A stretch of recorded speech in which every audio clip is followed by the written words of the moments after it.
C'est le collègue Jean-Marc Belzile qui nous apprend ce matin que des élus municipaux se sentent obligés de faire un don de leur poche à la Coalition Avenir Québec pour pouvoir avoir accès à un ministre. Genre, ils paient 100 $ pour une activité de financement à laquelle un ministre participe et comme ça, ils peuvent engager la conversation avec lui dans l'activité. Précision importante, même essentielle, c'est pas la CAQ qui demande un don pour avoir accès au ministre. Ce sont les élus qui sentent qu'ils doivent faire ça pour pouvoir parler au ministre, que les autres méthodes, disons, plus traditionnelles de prendre un rendez-vous ne fonctionnent pas. Écoutons deux maires de municipalités qui expriment leur malaise. C'est intéressant que les élus soient exclus de ce mode de financement-là. Si on veut en faire, on en fera personnellement. Comme je vous dis, c'est légal. Il y en a déjà qui se sont déjà affichés dans des partis, puis c'est correct.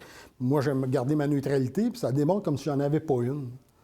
C'est ça qui est pas agréable. C'est comme si demain matin, à la ville de Rivière-du-Loup, je sais pas, un citoyen ou des gens d'affaires disent « Hey, on a un projet, il faudrait rencontrer notre maire. On a une problématique ou autre, puis que le maire, faut que tu payes pour rencontrer ton maire. » Non, pour moi, ça fait pas de sens. Bon, il y a des élus qui précisent, ça se faisait avec d'autres gouvernements aussi. Est-ce que vous partagez, Jean-François, le malaise des élus municipaux? Ben, tout à fait. Puis il faut expliquer aux téléspectateurs de quoi il s'agit. C'est ce qu'on appelle du temps de ministre.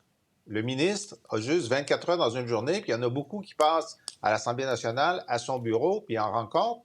Et des fois, il va en région. Puis c'est pas pour rien que ça vient d'une région, ce reportage-là. C'est que quand le ministre va en région, il y a des rendez-vous, bien sûr, avec des maires importants, avec des gens qui ont des projets importants, mais il fait un cocktail de financement.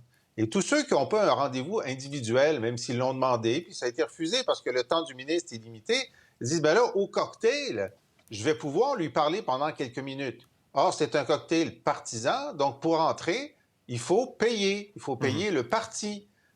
Et normalement, comme c'est un événement partisan, on n'est pas censé parler de dossiers en plus, en principe. Mais évidemment, c'est impossible, donc ils le font.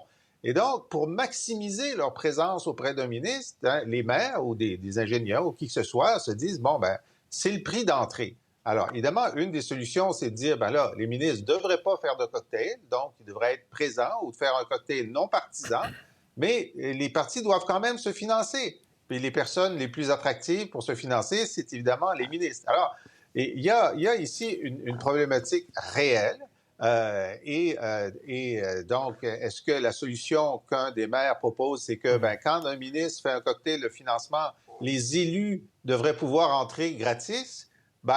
Je me pose la question, finalement, parce qu'on ne peut pas multiplier du temps de ministre. Alors, je soumets la question aux autres, mais effectivement, c'est une difficulté, c'est un problème éthique. Michel, est-ce qu'il y a des solutions? Bien, j'espère qu'il y a des solutions. Ben oui. En fait, tu sais, dans un gouvernement, il y a, mettons, 25 ministres. Bien, vous allez avoir 25 façons différentes d'aborder le métier de ministre. Et ce que ça met en cause, c'est l'accessibilité des ministres. Et ça, c'est vraiment à géométrie variable, malheureusement. Malheureusement. Pour moi, dans ma définition, un ministre doit être le plus possible accessible, particulièrement à d'autres ministres qui représentent la population de leur territoire. Donc, c'est aussi une façon de gérer son agenda. Et c'est pas tout le monde qui gère son agenda de la même façon. Et j'ai beaucoup de difficultés avec ça. Mais ça veut dire quoi, gérer son agenda, bien, Michel? ça veut dire, d'avec ton personnel, de pouvoir établir les bonnes priorités au bon moment. Et comme je dis, pour moi, un autre élu qui représente une population devrait avoir une priorité dans ton agenda, particulièrement quand tu vas dans la région. Ce que Jean-François nous dit, c'est qu'une journée a juste 24 heures, puis on ne peut pas tous les rencontrer. Honnêtement, ils ne veulent pas tous nous rencontrer non plus. Puis si tu le rencontres pas... Ben oui, ils veulent. Ben non, ils veulent pas tous te rencontrer. Je l'ai vécu, puis dans des dossiers compliqués. Tu dois mettre une certaine priorité. Il y a puis des si gens tu qui peux ne voulaient pas pas te rencontrer, Michel. Non, mais il y a des gens qui ne voulaient pas te rencontrer. J'ai difficulté à croire ça. Non, c'est pas ce que je dis. C'est que je dis, il y a des gens qui ont des dossiers plus importants. Puis si tu les rencontres pas quand tu vas en région, il y a d'autres façons de communiquer avec les les élus, il y a d'autres façons de leur témoigner de l'importance de leur dossier, puis de leur donner leur juste. Qu'est-ce qu'ils veulent, ces élus? Ils veulent avoir leur juste. Ils veulent savoir où est mon dossier, quelles sont les chances, quelles sont les contraintes, quels sont les obstacles. Et ça doit se faire aussi avec notre personnel politique. Notre personnel politique, ce sont nos yeux et nos oreilles. Et quand un conseiller politique parle, c'est le ministre qui parle. Et c'est tout dans la façon d'organiser ton cabinet, dans la façon de donner un service clientèle. Et ils sont en droit d'attendre ce service-là. Et c'est là que l'accessibilité à un ministre peut se manifester de différentes façons. Puis vous savez quoi? Le téléphone, là, c'est encore un bon vieux moyen. Ça prend pas de temps d'appeler un maire puis de dire « Écoute, j'ai pas pu te voir, mais comment on peut pallier à la situation? Si tu viens à Québec ou quand je retourne, ou comment on peut y arriver? » Je veux dire, c'est une question de communication, mais c'est surtout d'envoyer le signal que le ministre ou la ministre est accessible. Et je termine en vous disant que moi, j'ai vécu avec un premier ministre qui régulièrement, au Conseil des ministres, nous disait « Hey, collègues, j'entends que vous ne retournez pas vos appels. J'entends que vous n'êtes pas accessible. Je m'excuse, mais vous êtes redevable à ces gens-là. » Et donc, c'est pour ça que je vous dis, Sébastien, il y a des ministres qui ne veulent pas être accessibles, puis il y a des ministres qui comprennent très bien l'importance de ça et qui trouvent les façons d'être accessibles. Et le premier ministre, il disait ça à la gang ou il pointait des gens du doigt? Non, il disait ça à la gang. Il était diplomate, le premier ministre. Il était diplomate. Mais il disait de façon ferme, par contre. C'était une instruction. C'était une instruction. Puis on savait que lui, il savait les noms des ministres dont on se plaignait. Fait que si tu étais le ministre pour qui il y avait une plainte, tu te reconnaissais puis tu ne voulais pas te le faire dire une deuxième fois. Parlant de ministre, le seul qu'on a trouvé ce matin pour commenter, c'est Jean Boulet, qu'on écoute. À ma connaissance, c'est pas comme ça que tu as accès à un ministre. Il y a bien d'autres façons. Si une personne est élue, il y a des rencontres de travail, il peut y avoir des rencontres statutaires, mais d'aucune façon, Sébastien, c'est lié à un montant d'argent. Ce serait tout à fait en violation de nos lois en matière de financement. OK, donc à sa connaissance, c'est pas comme ça que ça marche. En passant, le Sébastien à qui il parle, c'est pas moi. Là. On a bien pensé. C'est Sébastien Desrosiers qui lui a posé la question. Il y a une armée de Sébastien à travers le monde. Ben OK. oui. Dimitri, vous voyez ça comment? Vous avez dit non, le ministre, ils sont sollicités, puis c'est normal qu'ils soient sollicités, c'est ça? C'est tout à fait normal et vous savez, j'adore les données. Il y a 1131 municipalités, donc il y a 1131 maires au Québec. Et je suis pas mal aligné avec Michel. Donc, quelques conseils gratuits pour les maires. Premièrement, soyons clairs. 100 $, un don ne t'achète aucune faveur. J'irai encore plus loin. Essayer de pogner un ministre en tirant sur sa chemise ou son veston pour lui dire « je suis tel maire, puis j'ai tel problème ». Deuxième point, n'embauchez pas de lobbyiste, c'est une perte d'argent. Absolument. Appelez votre député local. Pourquoi est-ce qu'ils existent? Et je commencerai en disant que les députés qui ne sont pas ministres ne sont pas en train de faire leur job si, ne sont pas capables d'aligner un appel de 30 secondes avec le ministre, s'ils ne sont pas capables d'aligner un appel de 30 minutes avec le chef de cabinet du ministre, s'ils ne sont pas capables d'aligner une rencontre de 60 minutes avec un sous-ministre adjoint où ils vont devoir expliquer leur dossier, faire valoir le point. Et ce travail se fait sur une base quotidienne. On n'est plus dans les années 60-70 où un ministre peut dire « va faire X, Y, Z ». Tout est tellement normé aujourd'hui qu'il n'y a rien qui bouge sans que chaque case ne soit pas cochée.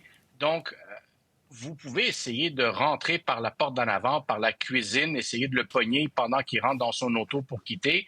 Mais appelez votre député local. Et j'irai plus loin. J'espère aussi que les ministres même si cet appel d'un député local provient d'un député d'un parti d'opposition, Ben oui. vont prendre le temps de parler au maire de la municipalité. Pourquoi? Pourquoi? Parce qu'ultimement, ils vont pouvoir les convertir, parce que si le gouvernement livre sur cet enjeu, encore une fois, le crédit politique, parce que je pense, comme vous savez toujours, avec l'angle politique. Donc, gaspillez pas votre 100 pièces. Il y a d'autres moyens. Il y a plus qu'un chemin pour se rendre à Rome. OK. Et vous les avez bien exprimés. Donc, même si le député n'est pas du gouvernement, vous Absolument. dites au maire, contactez votre député, puis lui, Oui. il va contacter le ministre? Oui, oui. Oui, et vous, Tout à fait. vous Oui. savez pourquoi? Le député de l'opposition va dire au ministre, tout le monde se plaint ici que vous ne les appelez pas. Et le ministre va vouloir ne pas se faire taper les doigts par le premier ministre parce que, ultimement, quel est l'objectif? De battre le député des partis d'opposition et de prendre ce comté aussi. Ah, OK. Il a un avantage à écouter. OK. Françoise, vous voyez ça comment? Pas mal comme Dimitri. Quand j'ai entendu cette nouvelle-là, je me suis pris la tête à deux mains puis je me suis dit, sérieusement, les maires, pour 100 piastres, vous pensez que vous allez avoir vraiment une grande attention d'un ministre? Hey, les ministres sont cheap à peu près en 2023. Je me rappelle du temps où ça te coûtait 1000 piastres pour aller à un cocktail. À 1000 piastres, oui, tu pensais peut-être avoir 10 minutes à jaser avec Jean Charest.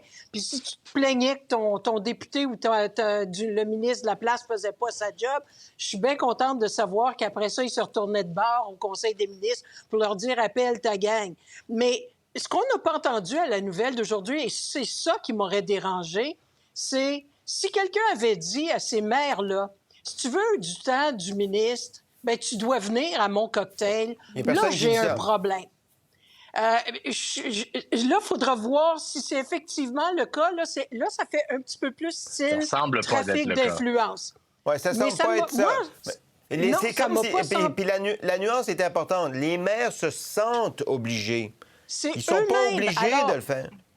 Voilà. Alors, je leur dis à ces mères en toute gentillesse, qu'on me connaît, portez vos culottes.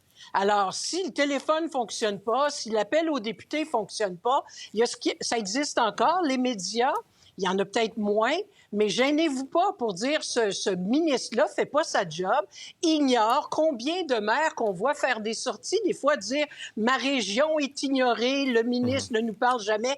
Puis c'est drôle comme ils reçoivent des appels dans le courant de la journée à ce moment-là. Alors, de sentir que des maires croient qu'ils doivent faire ça pour 100 piastres, 100 piastres sérieusement. Moi, j'ai trouvé ça vraiment, là, c'était plutôt un symbole de leur faiblesse à eux.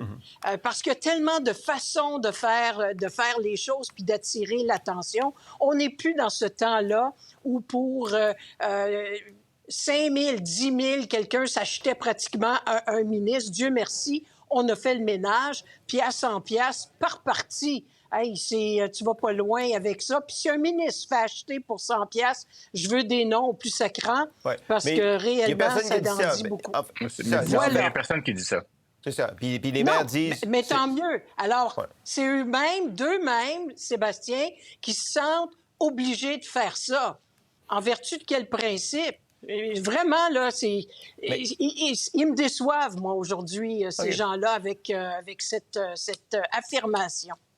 Ah, parce que vous avez l'impression qu'ils n'ont pas utilisé tous les chemins possibles, ceux identifiés par Dimitri, pour accéder au ministre, c'est ça? Exactement, OK. exactement. Ouais. Tu es le maire de la place. Alors, quelque part, tu représentes un palier de gouvernement. Il y a des instances qui existent. Il y a la Fédération des municipalités, il y a l'Union des municipalités. Ils ont des endroits, ils ont des exécutifs, OK.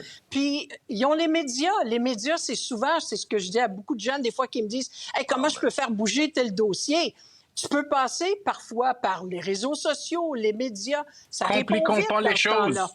Ne rendons pas les choses compliquées. Appelez Non. votre député, appelez le bureau du ministre. Quelqu'un va Oui. vous répondre. C'est ça. Mais encore faut-il que le député fasse son travail puis que le bureau du ministre soit réceptif C'est aussi. ça. là. Mais Sébastien, il Michel. faut être franc, là. Il faut être franc, je vous le dis. Dans tous les gouvernements, tous les partis politiques, il y a toujours des ministres pour qui c'est compliqué de les rencontrer. Puis Ouais. moi, je me rappelle, en 2018, quand la CAQ a été élue, ce qui circulait beaucoup dans tous les milieux, c'est que c'était difficile de rencontrer les ministres du gouvernement. Ça s'est probablement amélioré parce qu'à un moment donné, tu te rends compte que si les ministres ne sont pas accessibles, bien, c'est difficile de bien faire le travail. Mais combien de fois à cette émission ici, on a dit que les ministres ne consultaient pas suffisamment, que les ministres n'étaient pas proches des clientèles, qu'il n'y avait pas cette notion de travailler en partenariat. On l'a répété plusieurs fois. Et ça démontre des ministres qui, pour toutes sortes de raisons, ne se rendent pas accessibles. Parce que des fois, d'annoncer les mauvaises nouvelles, c'est pas si facile que ça. Hein? De dire non, c'est pas si facile que ça. Et j'insiste aussi sur la façon dont on gère son cabinet. Quelles sont nos attentes vis-à-vis nos conseillers politiques? Quelles sont les attentes et comment on veut que les conseillers politiques répondent à ceux qui appellent? Et fassent remonter l'information. C'est combien le temps de retour d'une information? Quels sont les suivis? Alors, tout ça, ça a l'air du détail, mais ça fait toute la différence. C'est pas des détails, mais ça fait... c'est ce qui définit l'accessibilité ou non d'un ministre. Pour voir nos émissions en entier, rendez-vous sur la chaîne Ici RDI.